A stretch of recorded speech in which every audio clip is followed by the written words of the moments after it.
Ready? Let's go. Happy birthday to you. Happy birthday to you. Happy birthday, happy birthday, happy birthday to you. Happy birthday, Suwaga. Happy birthday, Suwaga. Happy birthday, Suwaga. Happy birthday, Suwaga.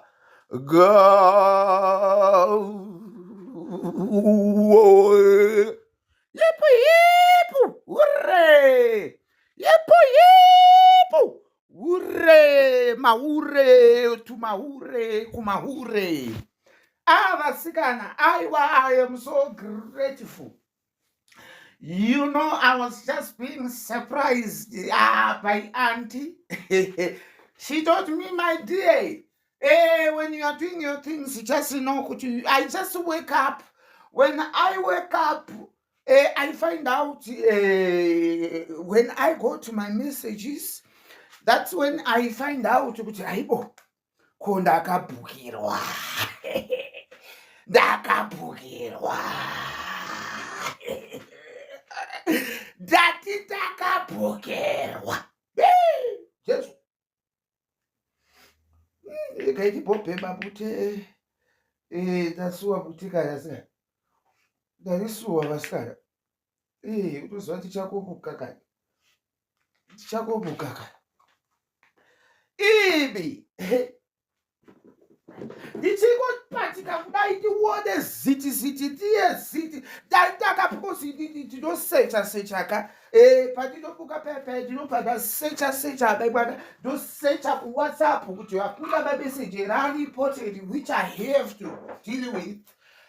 First, before I do anything, then I will check into the messages because my phone inogara iri pa do not disturb either tiripa live kuti hadisi munhu uyo wekuti ndinongobata phone like that, no, because most of the time tiripa live and then after the live ndanetawo because I stay on live for a very long time. Ndosaka kuchizoona tinobva tazobva tavata futi, so tinenge taneta kana kuda kuzorora. Amaidanga tinoona kumameseji kwamaikwana tione kuti kwakatoti garagara. Fredi chakati wabhukirwa, aiwa wabhukirwa rumu hotera my own, I think 200 and something a night, imagine for 2 days. 2 days, tirimu hotel. Amana, apa boyfriend yangu Nigerian, uya hapo fundi. Ndaikushingirira hangu hompe yoyo, ndaisa ukarenga. Ndaikushingirira. Tiripo amana yoyo ikati yakakura kuita mutswi kudai. Kusvika kwakadaro yakakurisa kanimi, yakakurisa inotopa stress iyo, unotoita BP kana nyangwe usingadi uchida unotofa wacho. Saka apa hapo akaenda akafamba akaenda kubasa ramo kwani munoziva Nigerian boyfriend yangu, he's a Nigerian, so akaenda kugraffiti kwake. Hanzi kuDurban here, ameno hanzi mkuchi iDurban, inside reDurban ndoko akaenda. Saka anditorina chikomba vari available, zvikomba zviri available zviri kuda kumbovata zvichidharavaza yonini izvi but handisi kuda zvokuvata ini. Dhera kure kunakirwa mai mwana uswera uchipidigurwa zvinonetsa izvi. Zvonetsa.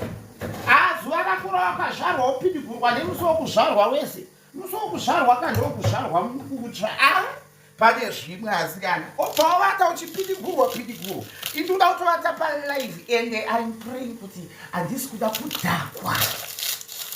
Handisi kuda kutombodhakwa kana kahwani.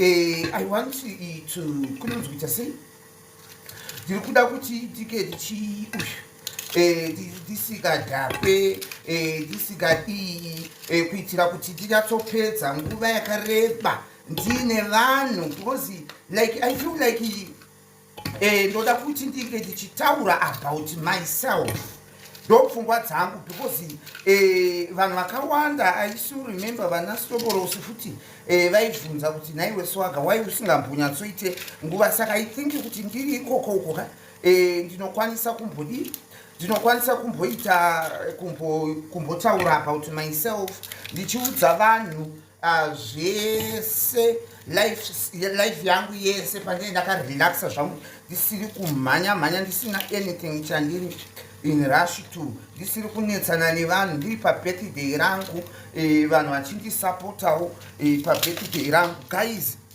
The other thing that I want to tell you, I am begging you in the name of Jesus, you always be my people.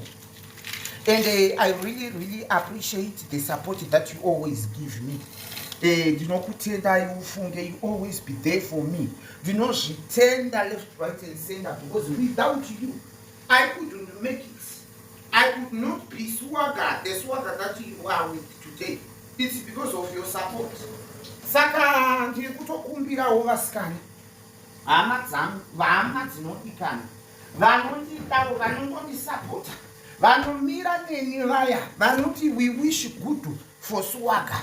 We want Swaga to be somebody. We want Swaga kuti zvari kuchemera kunamara ndiri kunamata ndinobata mutsanyo kaini ndiri kuipapa pandei ndichitoita mutsanyo yangu ndichitonamata ndichidini ndichinamata kuti zvinhu zvangu zviite munozviziva miedzo iriko hakuna kusina miedzo zvimhinga mupinyi zviriko zvinotikanganisa but chinodikwa kutungamidza Mwari kunamata Mwari kuti tiitirwe zvakanaka nedenga. Dai pasina Mwari zvakanaka kudai tichizviitirwa dai tisingamutendi Mwari tisingamurumbidzi dai ndabhukirwa hotera